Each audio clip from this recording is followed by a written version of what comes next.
பரிசுத்தமுள்ள நல்ல தகப்பனே, இந்த நாளிலே இந்த காலை வேலைக்காய் ஸ்தோத்திரிக்கிறோம்.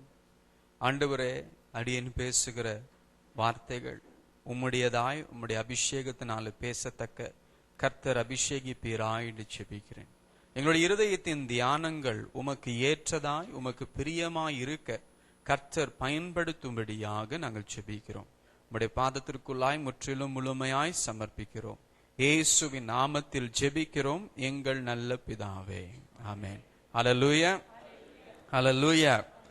இந்த மாதமானது விசேஷித்த வகையில நம்முடைய சபையினுடைய முதியோர், அதாவது கோல்டன் சர்க்கிள், தங்க பொன்வட்டம் சார்ந்தவர்களுடைய நாளாய் மாத்திரமே, வாரமாய் மாத்திரமே அல்ல, ஒரு மாதமாய் நாம் நினைவு கூறும்படியாக இருக்கிறோம். This month we celebrate the Golden Circle Sunday and also we commemorate the Golden Circle month for this month of October.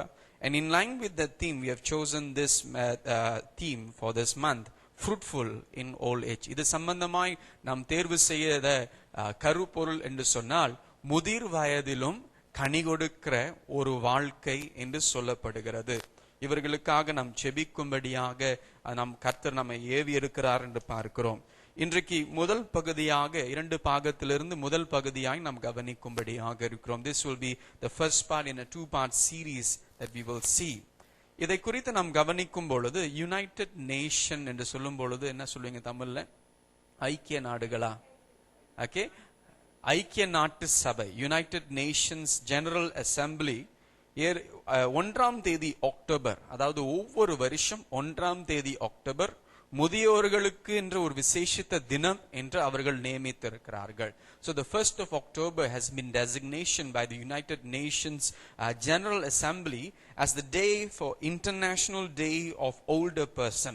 இந்த வருஷமானது 25வது ஆண்டை நாம் கொண்டாடுகிறோம். This year is the 25th anniversary of our this celebration as it is. அதே ஐக்கிய நாட்டு சபையினுடைய ஒரு கணக்கீடு அவர்கள் எண்ணிக்கை எடுத்து செய்யும் பொழுது அவர்கள் ஆய்விலே காணப்பட்ட ஒரு காரியம், in the United Nations statistics that they took, that shows that number of older persons will be twice that of children in developed countries by the year 2050. 2050 வருஷத்துல பிள்ளைகளுடைய எண்ணிக்கை விட முதியோருடைய எண்ணிக்கை 2 மடங்கா இருக்கும் என்று இந்த ஆய்வு காண்பிக்கிறது. இது சுலபமாய் புரிந்து கொள்ளணும் என்று சொன்னா, சர்ச்ல வருங்காலத்துல வயசானவங்க தான் கூட இருப்பாங்க, சிறியவர்கள் குறைவா இருப்பார்கள். ஏன்னா எண்ணிக்கையே குறைவா இருக்கும்.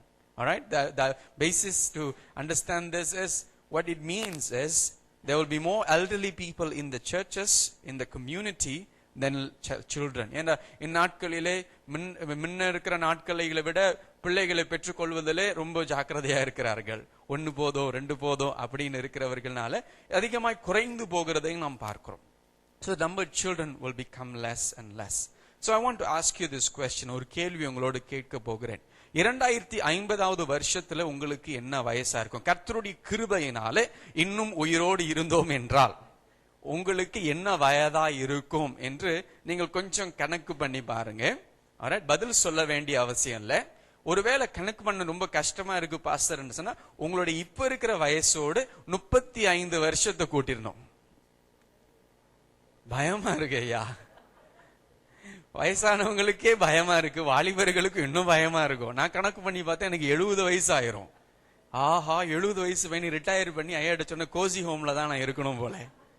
அப்ப பாருங்க, இப்படிப்பட்ட ஒரு வயசு குறித்து பேசும் பொழுது நமக்குள் பயம் வருது. வயசாகிறத குறித்து யோசிக்கும் பொழுது, ஏன் பாஸ்டர் இந்த பயம் எல்லாம் காட்டுறீங்க? இருக்குனே உலக பயம் பயமா இருக்கு. We have so much of fears that we are already facing in this world. Now you are telling that us to think about getting old. பயமா இருக்கு பாஸ்டர்.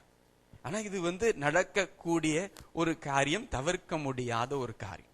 இப்ப இன்றைக்கு நம்முடைய ஒரு கேள்வி என்று கேட்போம் என்றால், நாம் முதியோரை இவ்வண்ணமாய் பார்க்கிறோம். How do we see the older people? How do we see, not only see, but deal with the elderly among us? நம் மத்தியில் இருக்கிற முதியோர்களிடத்துல நாம் அவர்களை எப்படி கவனிக்கிறோம், அவர்களை நாம் எப்படி விசாரிக்கிறோம் என்று நாம் சிந்திக்க வேண்டிய ஒரு காரியமா இருக்கிறது. கடந்த வாரத்துல நீங்கள் நியூஸ் பேப்பர் வாசித்திருந்தீங்கன்னா நிச்சயமா ஒரு குறிப்பிட்ட சம்பவத்தை வாசிச்சிருப்பீங்க. குவாமுவாசாங் கிளாந்தான்ல 2 நபர்கள் மோட்டர்ல போயிட்டு இருக்கும் பொழுது சொந்த மகன் பாம்பு வெடிச்சு கொண்டுட்டார். என்ன பிள்ளைங்கப்பா! இந்த விதமான ஒரு பெற்றோர்களை கவனிக்கிற சமுதாயத்துல நாம் வாழ்ந்து கொண்டிருக்கிறோம். ஒருவேளை அந்த பிளான் யாரும் பண்ணிராதீங்க. See, there was this incident in Gomusang where the son made a homemade bomb and blasted the whole parents on the motorbike. See, so much of evil, so much of hatred and anger to the elderly. I'm not sure. நாம் எப்படி அவர்களை பார்க்கிறோம்?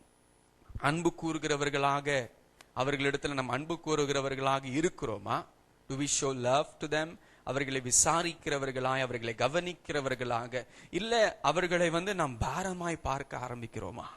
Do we start seeing them as burden? வயதானவர்கள் சொல்லுவாங்க, ஐயா வயசான பிறகு யாரும் கவனிக்க மாட்டாங்க, யாரும் விசாரிக்க மாட்டாங்க, முன்ன மாதிரி இல்ல, முன்ன மாதிரி நம்ம வேலை செய்து, சில பேர் சொல்லுவாங்க ரிட்டையர் பண்ண பிறகு எங்களுடைய மதிப்பு குறைஞ்சிருச்சுன்னுவாங்க.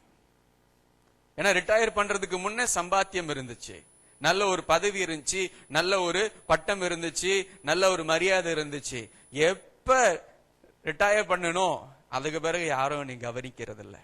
இது முதியோர்களுடைய எண்ணங்களில உருவாகுகிற காரியங்களை நாம் யோசித்து பார்க்கணும்.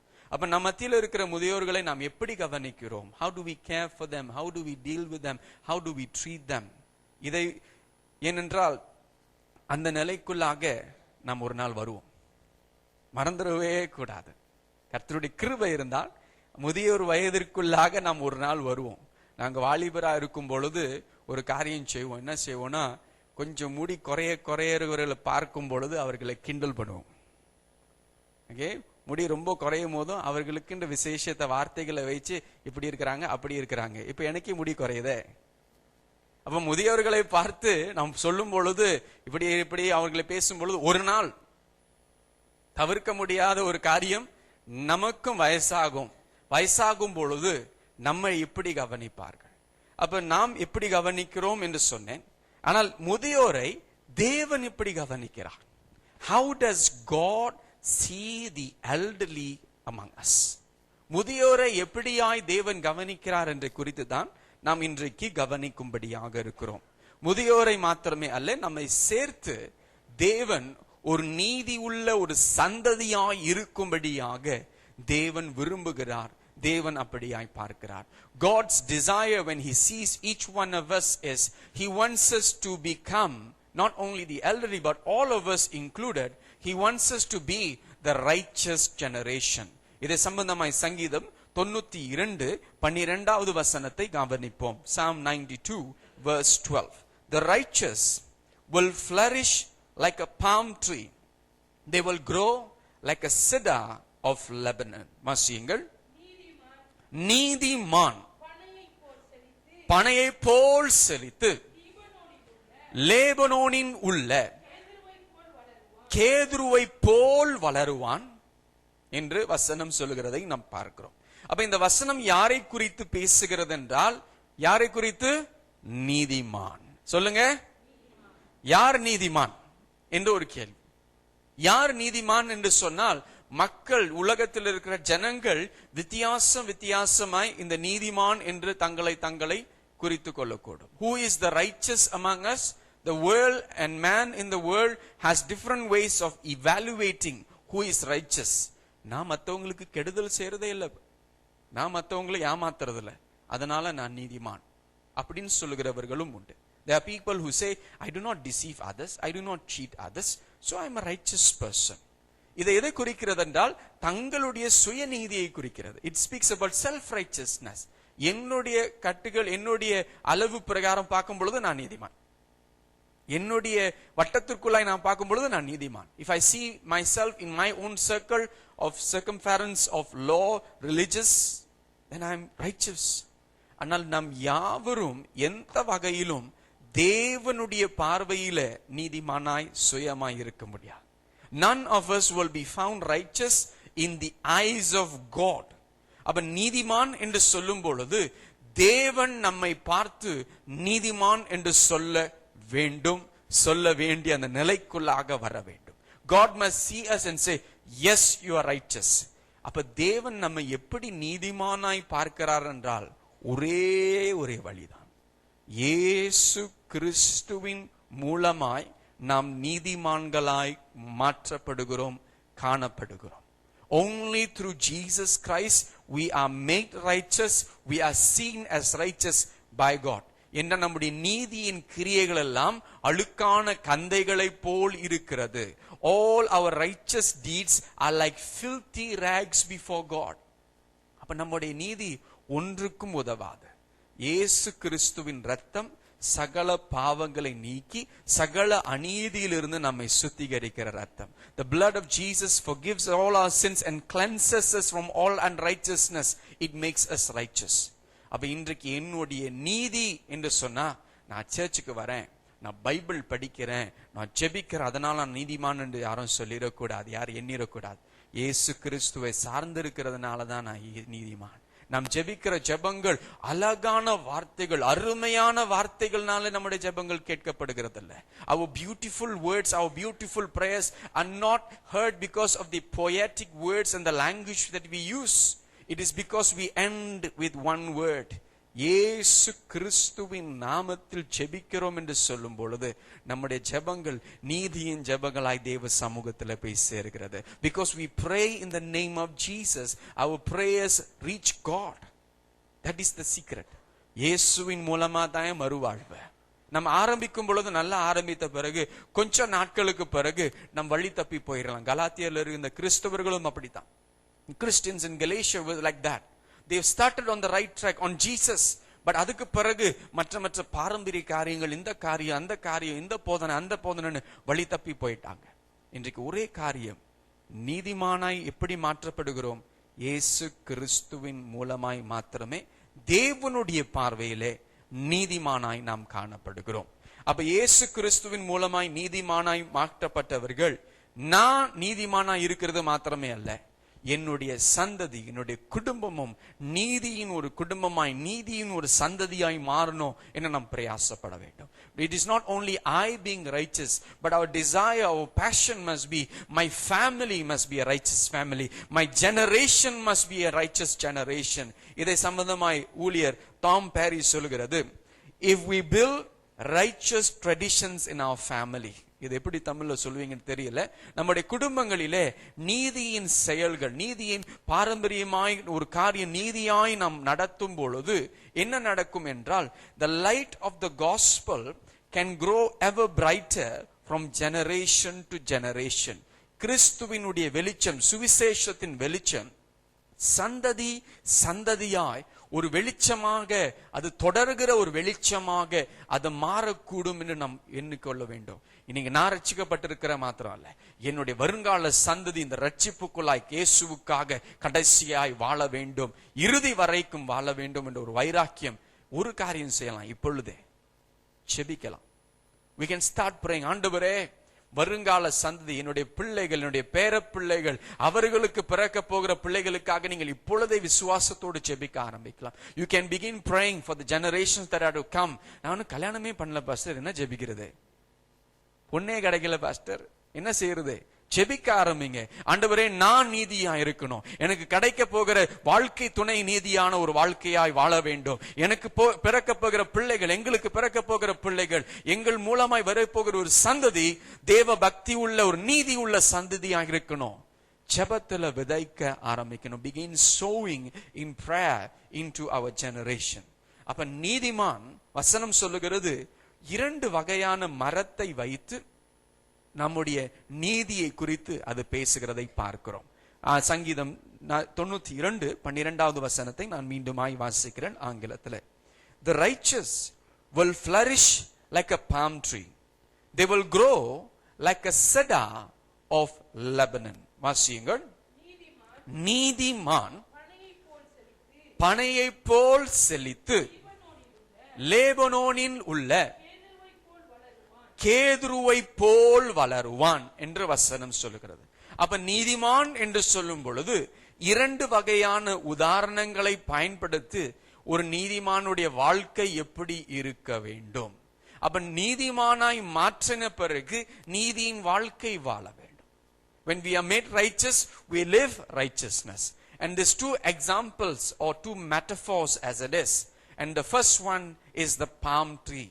அதாவது பனமரம் என்று சொல்லுங்க. சரியா சொல்றோம் நம்ம? தப்பா சொல்லினா சொல்லிருங்க.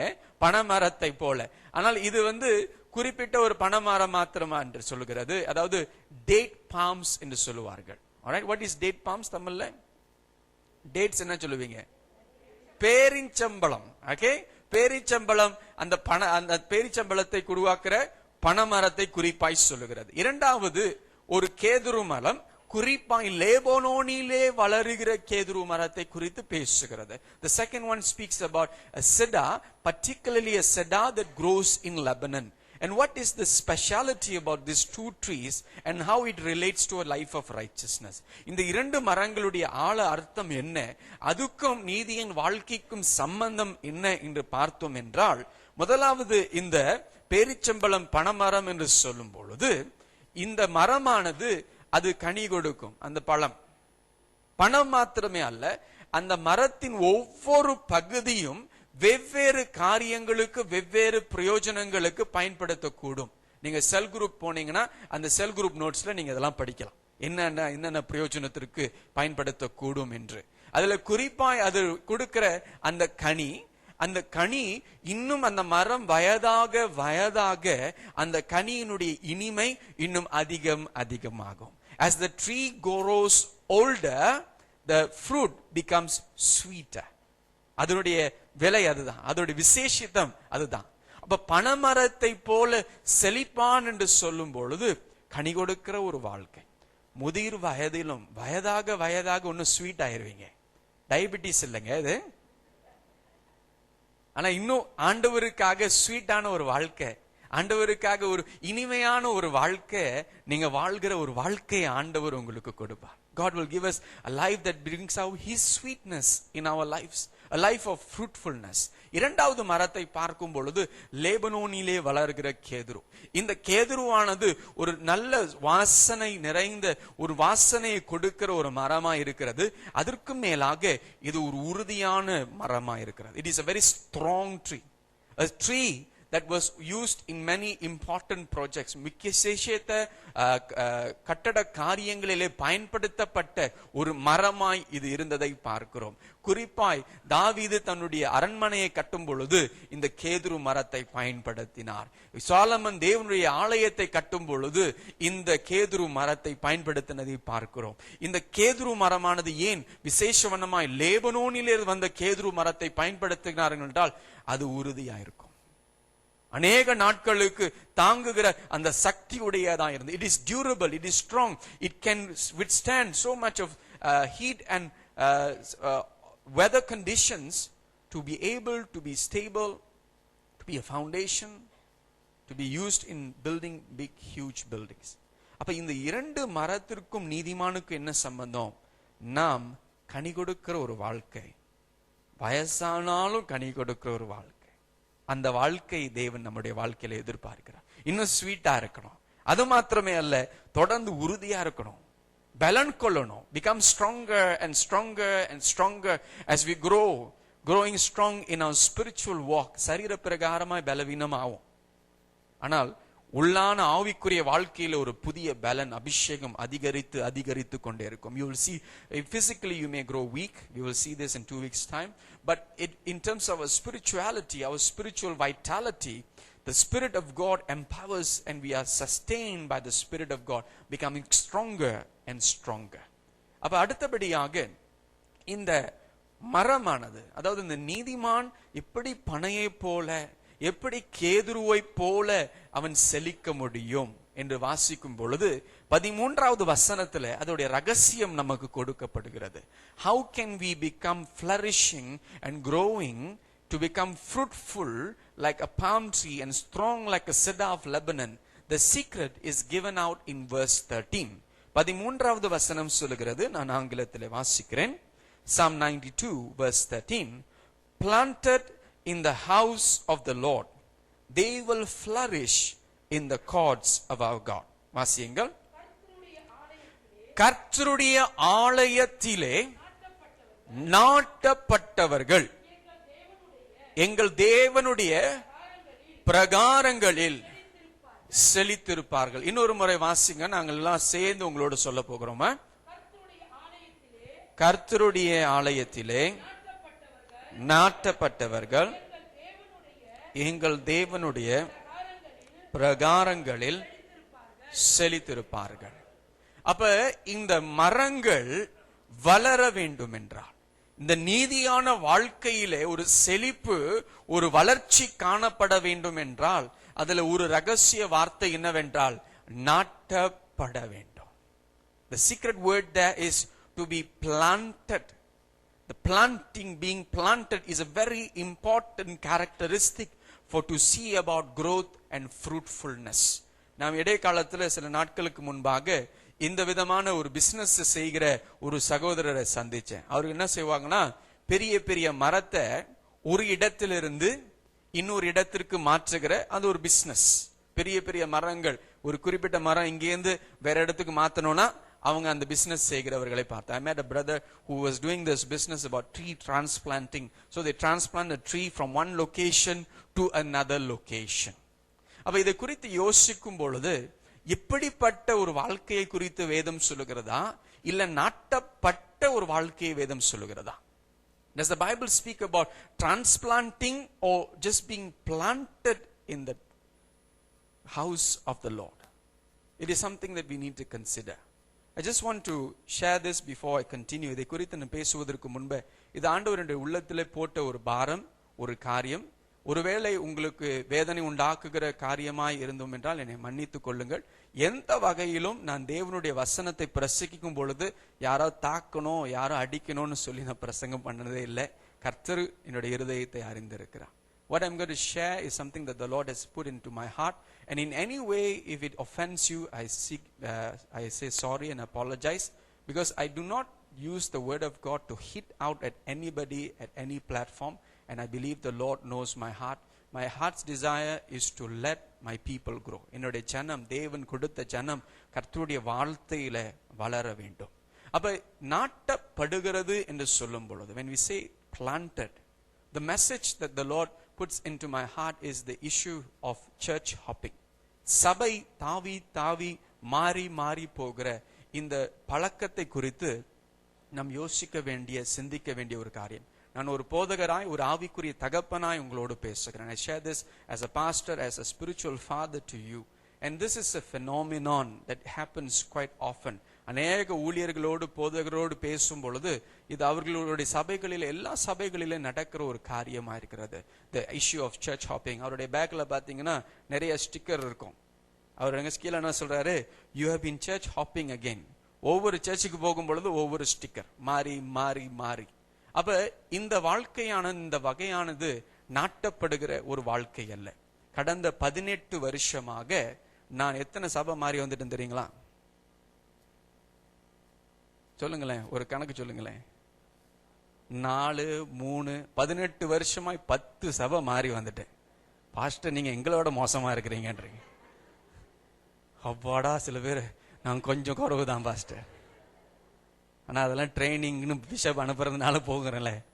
ஆனா கடைசியா நான் ஸ்லாயாங்கில் இருந்த சபையில ஏறக்குறைய ஒரு 8 வருஷம் ஆக போகிறது. அங்க ஸ்தாபிக்கப்பட்டு, அங்க ஊழியம் செய்து, அங்க இருக்கிற கஷ்டங்கள், பாடுகள், வேதனை எல்லாம் கடந்து சென்ற அந்த நாட்களில மாத்திரம்தான் என்னுடைய அனுபவத்துல அதிகமாய் நான் வளர்ந்த நாட்கள். So the last 18 years have been moving around 10 churches, of course for training purposes bishop has been sending, but the last 7 to 8 years been planted in Slayang, and it's been a lot of difficulty, a lot of struggles, a lot of pain, but that's the time I believe the Lord has really brought about maturity and growth. ஒரு முதிர்ச்சியான ஒரு நிலைக்குள்ளாக கர்த்தர் கொண்டு வந்து, ஒரு சமாதான நிலைக்குள்ளாக ஊழியத்திலும், ஊழிய காரியத்திலும், குடும்ப வாழ்க்கையிலும், எல்லா காரியத்திலும் ஒரு வளர்ச்சி கொண்டு வந்திருக்கிறார். The growth, the meaning of being planted. அப்ப நாம் ஸ்தாபிக்கப்பட வேண்டும், நாம் நாட்டப்பட வேண்டும். அது இந்த சபையா இருக்கலாம், வேற சபையா இருக்கலாம், எந்த சபையா இருந்தாலும், எந்த சபையிலே கர்த்தர் நம்மை வைத்திருக்கிறாரோ அந்த சபையிலே நாம் நாட்டப்பட வேண்டும். ஒரு ஒரு போதகராய் உங்களிடத்துல நான் இந்த காரியத்தை ரொம்ப கெஞ்சுகிறேன். B planted. மாறி மாறி போகிறதுனால யோசித்து பாருங்க, ஒரு மரத்தை இந்த நாள் ஒரு நாள் ஒரு பாசி, அடுத்த நாள் இன்னொரு பாசி, அடுத்த வாரத்துல இன்னொரு பாசியில நட்டுக்கிட்டே இருந்தீங்களா மரம் வருமா? வளராது. வளர முடியாத ஒரு சூழ்நிலை. அப்ப சிலர் ஒருவேளை நம்ம சொல்லக்கூடும், எந்த சபையும் சரியில்லை, we may say this, எந்த சபையும் சரியில்லை, எந்த சர்ச்சுக்கு போனா சரியில்லை, பரிபூர்ணமான சம்பூர்ணமான ஒரு சபையை காமிங்க, நானும் அங்க வரேன். If there is a perfect church, show me, and I'm sure I want to also follow you. There's a perfect pastor, please show me. பரிபூர்ணமான ஒரு போதகர், சம்பூர்ணமான ஒரு போதகர் யாரோ இருக்கிறாங்களா? இல்லை. நம்ம உண்மையை நம்ம அறிந்து கொள்ளணும். We must learn this truth. There is no perfect church, there is no perfect pastor, because all of us are human. There's only perfect one, God. தேவன் மாத்திரம் தான் பரிபூர்ணர், தேவன் மாத்திரம் தான் சம்பூர்ணர், தேவன் மாத்திரம் தான் பரிசுத்தர். அவரை பார்க்கணும். அதான் நம்முடைய கண்களை இயேசு மேல பதிய வைக்கணும். We must fix our eyes on Jesus. அப்ப எந்த சபையும் சரியில்லை, இந்த சபை சரியில்லை, அந்த சபையில சரியில்லை போய்கிட்டே இருந்தோம்னா கடைசியில ஒரு நாள் என்ன வந்து சொல்லிடுவோம், எந்த சர்ச்சும் சரியில்லை, என் வீட்டிலே நான் இருந்துக்கிறேன்னு சொல்லிடுவோம். ஒரு சகோதரர் அப்படிதான் சொன்னாரு. நான் வந்து பாஸ்டர் வீட்டிலே இருக்கிறேன், எந்த சர்ச்சுக்கு போனாலும் சரியில்லை, நானே என்னுடைய வீட்டுல பிளஸ் பண்ணி கம்யூனியன் கொடுத்துக்கிட்டு இருக்கிறேன். சுலபம்ல, எதுக்கு பெட்ரோல்லாம் வேஸ்ட் பண்ணி நீங்க சர்ச்சுக்கு வந்து இந்த பிரசங்கத்தெல்லாம் கேட்டுக்கிட்டு இருக்கணும்? அப்ப பாருங்க, எந்த சபை என்று சொல்லி சொல்லி நாம் மாறி மாறி மாறிக்கொண்டே இருந்தோம் என்றால் கர்த்தருடைய சமூகத்துல, கர்த்தருடைய வீட்டில நாட்டப்படுகிற ஒரு அனுபவம் இருக்கா? We will keep on moving without no solution, but what will happen? We will not grow. நாம் வளர மாட்டோம், நம் வளர்ச்சிக்குள்ளாக போக மாட்டோம். ஆனால் இன்னொரு இது வந்து இந்த பக்கம் என்று சொல்லக்கூடும், ரைட்? சபை மாறி மாறி போகிறது. இன்னொரு பக்கத்திற்கு போகும் பொழுது இந்த விதமான மெம்பர்ஸ் இருக்கிறாங்க, ட்ரெடிஷனல் மெம்பர்ஸ். இங்கிலீஷ்ல சொல்லுவாங்க பியூ வார்மர்ஸ். அதாவது இந்த நாட்காலியை வந்து உட்காந்து கொஞ்சம் சூடு காட்டிட்டு போறதுக்குன்னு வருவாங்க. அப்ப நம்ம ஒருவேளை, நான் ஸ்தாபிக்கப்பட்டிருக்கேன், நான் இந்த சர்ச்சில் 30 வருஷம் இருக்கேன் பிரதர், நான் 40 வருஷம் இருக்கிறேன், 50 வருஷம் இருக்கிறேன், 60 வருஷம் இருக்கிறோம். ஆனால் ஒருவேளை ஜஸ்ட் பிகம் பியூ வார்மர்ஸ், அதாவது சபைக்கு வந்து நாட்களை சூடு கட்டிட்டு நான் வந்தேன் போனேன் அப்படின்னு இருக்கிறவர்கள் ஒரு விசுவாச வாழ்க்கையிலும் வரலாம். அப்ப நம்ம சொல்லலாம், நான் நாட்டப்பட்டு இருக்கிறேன், ஆனா வளர்றோமா? I am planted, but have we been growing? Continue to grow, continue to develop, continue to flourish. This is very important question that we have to ask ourselves. ஏன்னா வசனம் சொல்லுகிறது, நாம் கர்த்தருடைய பிரசன்னத்திலே நாட்டப்பட்டிருக்கணும். We must be planted in God's presence. Yes, being planted in a particular church is important. So the church hopping culture is not very helpful for us to grow. But as much as you are planted in a church, ஒரு சபையிலே ஸ்தாபிக்கப்பட்ட நிலையிலும் we may still not grow, become very comfortable club members. ஒரு கிளப்ல ஒரு அங்கத்தினராய் நாம் இருக்கிறதை போல மாறலாம். ஆனா வந்துட்டு போகிற ஒரு விசுவாசியாய் மாத்திரமே அல்ல, தேவ சமூகத்தில் எப்பொழுதும் இருக்கிற ஒரு விசுவாசியாய் மாற வேண்டும். We not only members or believers who come and just come touch and go Christians, but believers who remain in the presence of God at all times. சங்கீதம் 1:3 சொல்லுகிறது, Psalm 1:3 says, He will be like a tree firmly planted by streams of water, which yields its fruit in its season, and its leaf does not wither, and in whatever he does, he prospers. வாசிங்கள். அவன் நீர்க்கால்களில் ஓரமாய் நடப்பட்டதினாலே தன் காலத்தில் தன் கனியை தந்து இலை உதிராத மரத்தை போல் இருப்பான், அவன் செய்வதெல்லாம் வாய்க்கும். ஒரு ஆசீர்வாதமான வாழ்க்கை இங்க ஆரம்பிக்கிறது, நாட்டப்படும் பொழுது. A life that is blessing, such a blessing, it starts by being planted, being stable.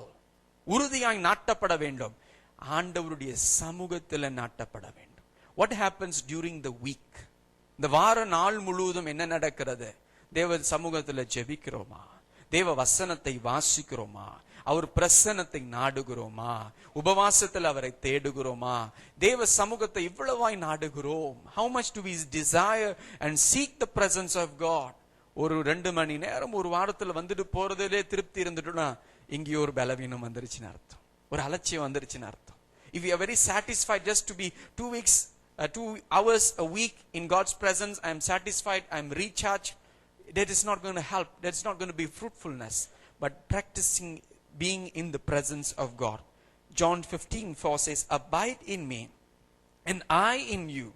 As the branch cannot bear fruit of itself unless it abides in the vine, so either can you unless you abide in me. வாசியுங்கள். என்னில் நிலைத்திருங்கள், நானும் உங்களில் நிலைத்திருப்பேன். கொடியானது திராட்சை செடியில் நிலைத்திராவிட்டால் அது தானாய் கனி கொடுக்க மாட்டாது போல நீங்களும் என்னில் நிலைத்திராவிட்டால் கனி கொடுக்க மாட்டீர்கள். அப்ப நாட்டப்படுகிறது, நிலைத்து இருக்கிற அந்த காரியத்தை குறித்து இயேசு பேசுகிறதை பார்க்கிறோம். It's about abiding, about remaining, about being planted. Decide, determine. Yes, I want to be planted, but not only comfortable, but I want to grow. நான் இன்னும் வளரணும், கனி கொடுக்கிற ஒரு வாழ்க்கைக்குள்ளாக என்னை நடத்துங்க ஆண்டவரே. தேவ சமூகத்திலே தான் வளர்ச்சி உண்டாகும். It is in the presence of God where growth will come, growth will flourish.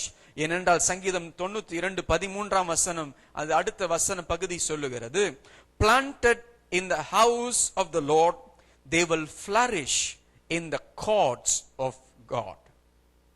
வாசிங்கள். இல்ல வசனம் 13 வாசிச்சேன். கர்த்தருடைய ஆலயத்திலே நாட்டப்பட்டவர்கள் எங்கள் தேவனுடைய பிரகாரங்களில் செழித்திருப்பார்கள். செழிப்பு எப்ப வரும்? நாட்டப்படும் பொழுது. When you are planted, you will flourish in the courts of our God. இப்ப எல்லாரும் செழிக்கணும்.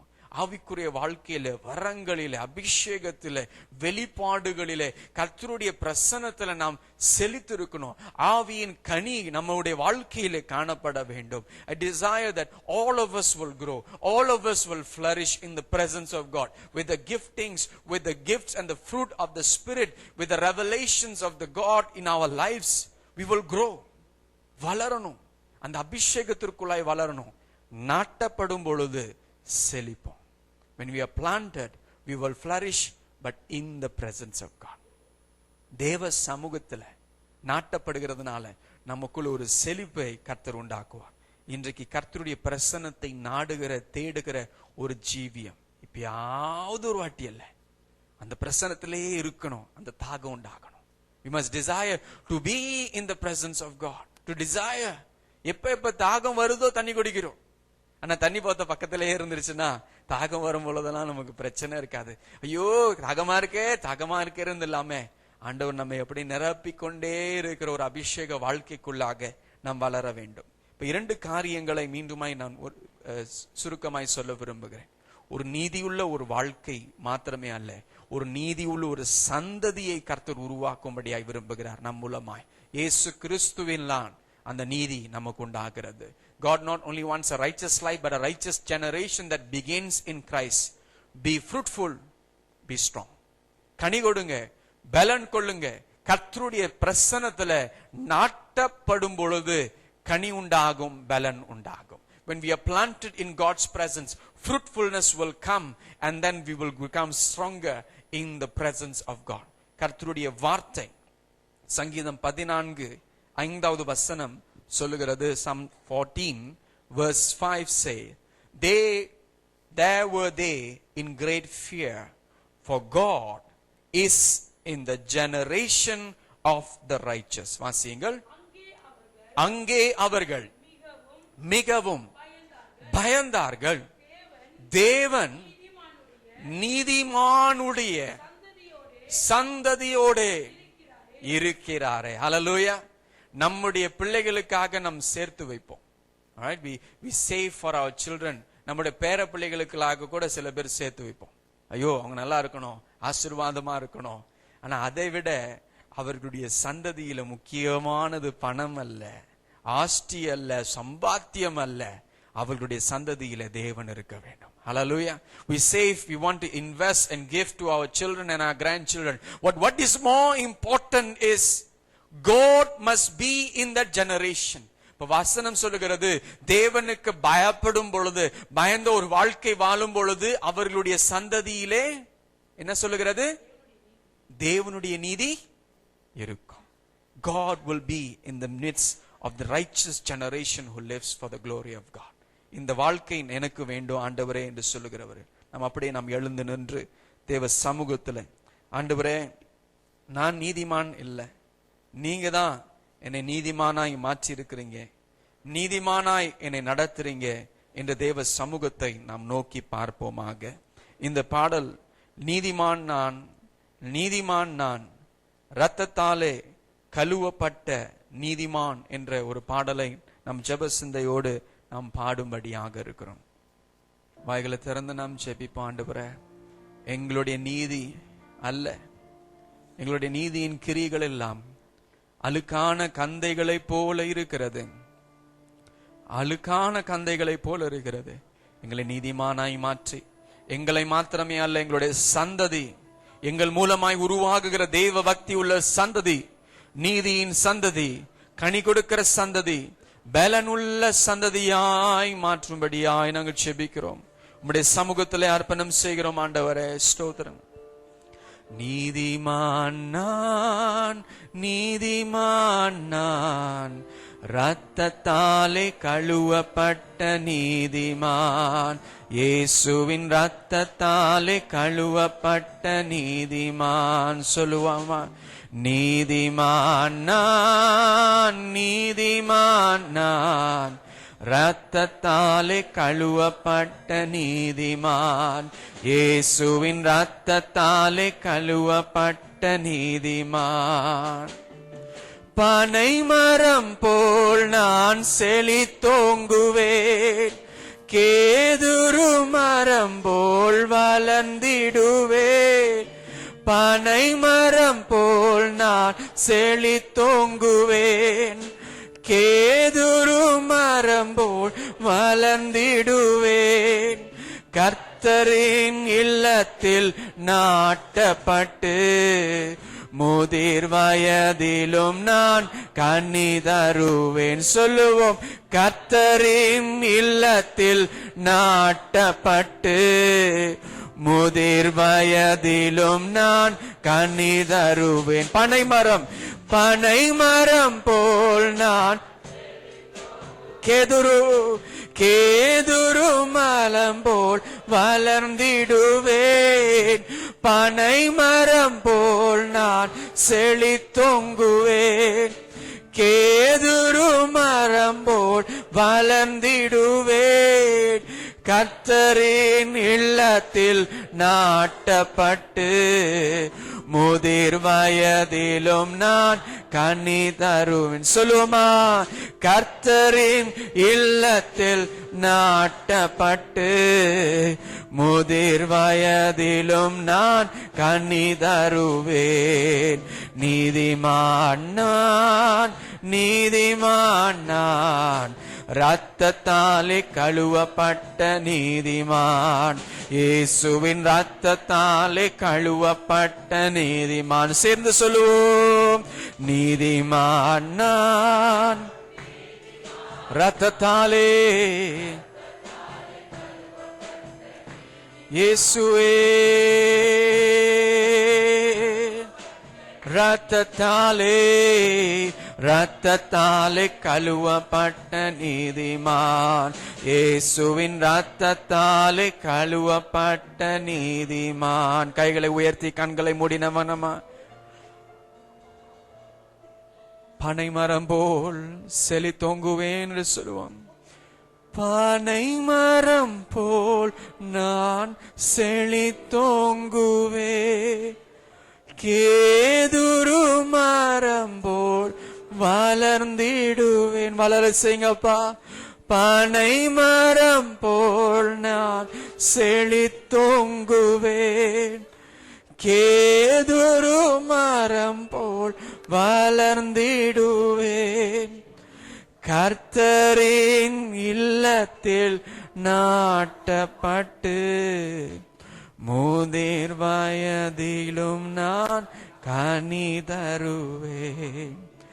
கர்த்தரின் இல்லத்தில் நாட்டப்பட்டு முதிர் வயதிலும் நான் கண்ணீதருவேன்.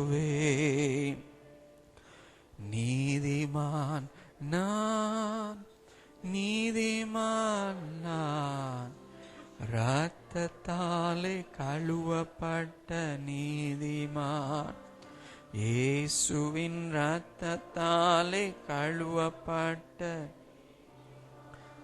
இயேசுவின் இரத்தத்தாலே கழுவப்பட்ட நீதிமான். தேவனே, எங்களை நீதிமானாய் மாற்றினதே நீரையா. இயேசுவின் இரத்தத்தினாலே கழுவப்பட்டு எங்களை நீதியான ஒரு வாழ்க்கை வாழ கிருபை செய்கிறீரே. கனி கொடுக்கணும், பலன் கொள்ளணும், கிருபை செய்யுங்க அப்பா.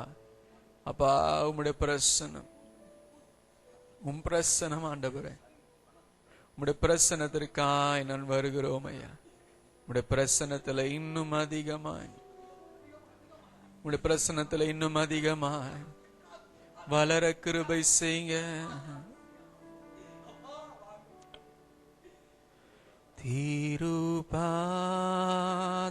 நம்பி வந்தேன் சொல்லுவோமா. கிருபை நீரை இயேசுவே, தாமதான் உம்முடைய பிரசனம், தேவ பிரசனம்,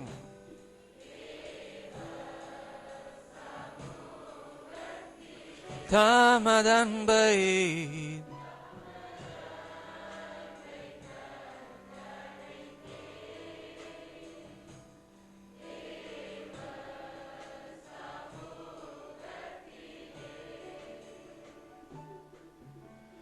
ஹல்லேலூயா.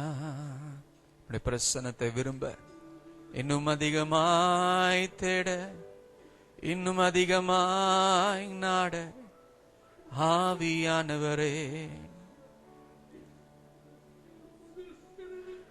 இழுத்து கொள்ளும் எங்களை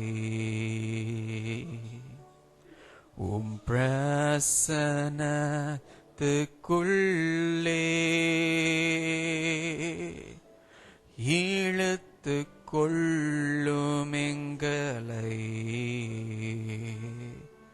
உம் பிரசன்னத்துக்குள்ளே. ஆண்டவரிடத்தில் சொல்லுவோமா.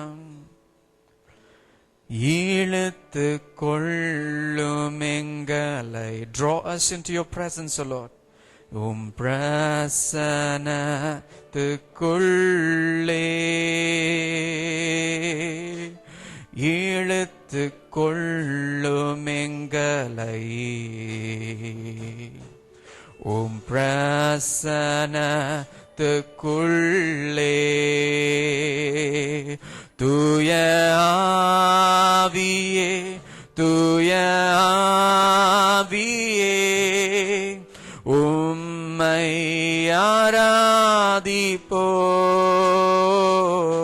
தூய ஆவியே, தூய ஆவியே, உம்மை ஆராதிப்போம்.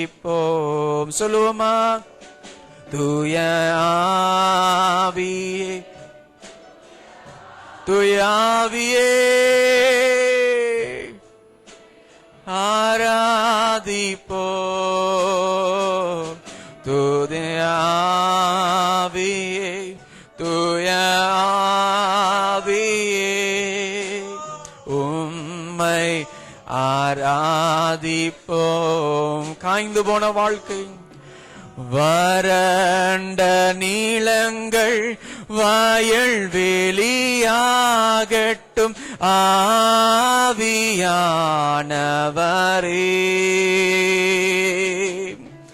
வறண்ட நீளங்கள் வயல் வெளியாகட்டும் ஆவியானவரே. அன்பினாவியானவரே,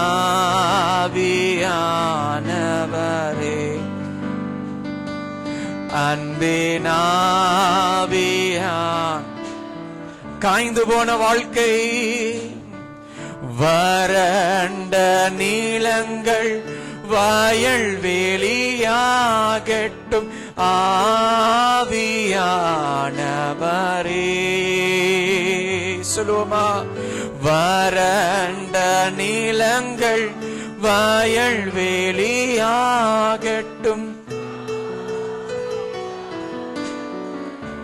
ஆவியானவரே. அன்பினாவியானவரே. சொல்லுவோம். அன்பினாவியானவரே, அன்பினாவியானவரே, அன்பினாவியானவரே,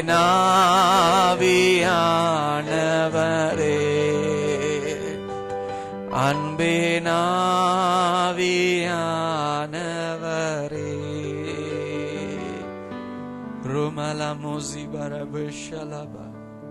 ஆண்டவரே, காய்ந்து போய் வெறுமையாய் வந்தவர்களை உம்முடைய மகிமையின் பிரசன்னத்தினால அபிஷேகத்தினால நிரப்புங்கப்பா. நீரப்பிடுங்க, நீரப்பிடுங்க, நீரப்பிடுங்க என்னையே. சொல்லுவோம் அவரிடத்துல. நீரப்பிடுங்க, நீரப்பிடுங்க, நீரப்பிடுங்க என்னையே. தாகமாய் உந்தனாவியே அபிஷேகத்தால் நிரப்பிடுங்க என்னையே. நிரப்புங்கப்பா.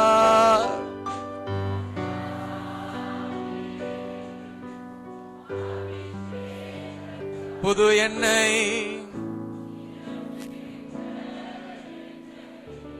நிரப்பிடுங்க, நிரப்பிடுங்க, நிரப்பிடுங்க,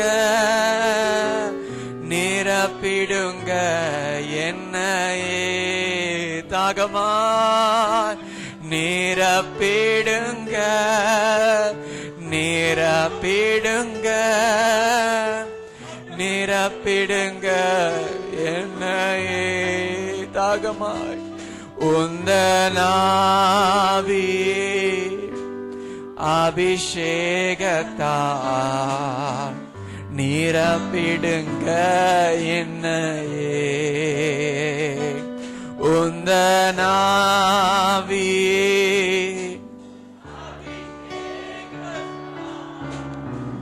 நிரப்பிடுங்க என்னையே. அப்படியே நிரப்புங்கப்பா.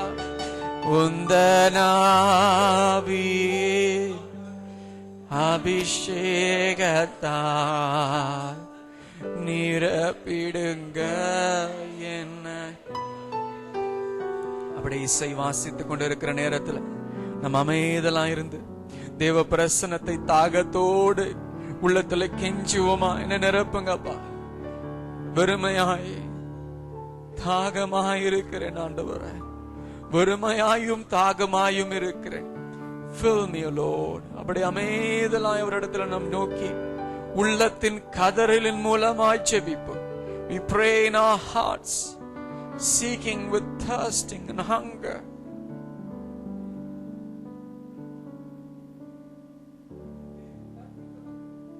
Jesus. Shabalab.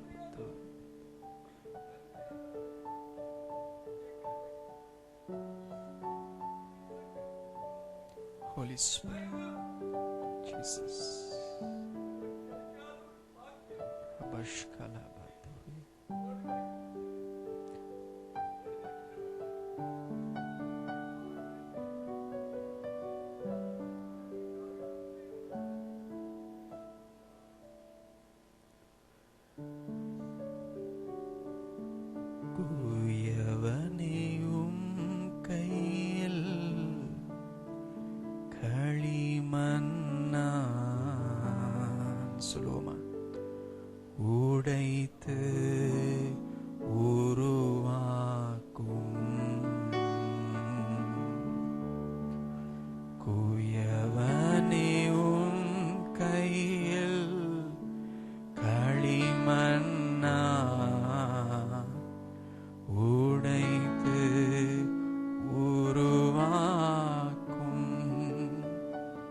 தரிசனத்தை நான் பார்க்கிறேன். குயவன் களிமண்ணை வணைந்து கொண்டிருக்கிற நேரத்துல அந்த களிமண் சரியான ஒரு பாத்திரமாய் உருவாகாமல் இருக்கும் பொழுது அந்த குயவன் அந்த களிமண்ணை உடைத்து அது மேல புதிய ஒரு தண்ணீரை ஊற்றி, ஒரு அபிஷேகத்தை ஊற்றி புதிய ஒரு பாத்திரமாய் வணைய ஆரம்பிக்கிறாரு. அந்த தண்ணீர் ஊற்றப்படுகிறது, அந்த அபிஷேகம் நிரம்புகிறது. அந்த அபிஷேகத்திற்காய் தேவ சமூகத்துல எந்த பலவீனமோ, எந்த கட்டுகளோ, எந்த தடைகளோ இயேசுவின் நாமத்தில் உடையும். இயேசுவின் நாமத்தில் ஒரு விடுதலை உண்டாகும். குயவனேவும் கையில் அர்ப்பணம் செய்வோமா? களிமண்ணா உடைத்து உருவாக்கோ, குயவனேவும் கையில் களிமண்ணா உடைத்து உருவாக்கும். என் சித்தம் அல்ல உம் சித்தம் நாதா, தருகிறேன் உம் கையிலே. சொல்லுமா? என் சித்தம் அல்ல உம் சித்தம் நாதா, தருகிறேன் உம் கையிலே. என்னை தருகிறேன் தருகிறேன் உம் கரத்தில், என்னை படைக்கிறேன் படைக்கிறேன் உம் பாதத்தில், என்னை தருகிறேன் தருகிறேன் உம் கரத்தில், என்னை படைக்கிறேன் படைக்கிறேன் உம் பாதத்தில். உருவாக்குமே என்னை உருவாக்குமே. நான் மாறுகிறேன் ஐயா. உருவாக்குமே என்னை உருவாக்குமே. மீண்டுமாய் உருவாக்குமே என்னை உருவாக்குமே. கனி கொடுக்க, உறுதியாய் பலன் கொள்ள உருவாக்குமே உருவாக்குமே என்னை உருவாக்குமே. உம்முடைய கரங்கள், உம்முடைய விரல்கள் ஆதாமை உருவாக்கின அந்த விரல்கள் எங்களை உருவாக்கட்டும் ஆண்டவரே. Holy Spirit, Holy Spirit, renew, refresh and renew and remake us into the image of Christ. கிறிஸ்துவின் சாயலாய் எங்களை உருவாக்குங்க. எங்கள் பலவீனங்கள் எல்லாம் மாறட்டும், மறையட்டும். கர்த்தருடைய பலன் உண்டாகும்படியாய் செபிக்கிறோம். ஹல்லேலூயா, ஸ்தோத்திரிக்கிறோம். இயேசு கிறிஸ்துவின் நாமத்தில் ஜெபிக்கிறோம் எங்கள் நல்ல பிதாவே. ஹல்லேலூயா. தேவனுக்கு கரம் தட்டி கர்த்தரை ஸ்தோத்திரித்து அவரை மகிமைப்படுத்துவோம். முதிர் வயதிலும் கனி கொடுக்கிற வாழ்க்கையின் கிருபை கர்த்தர் நமக்கு கொடுக்கிறார்.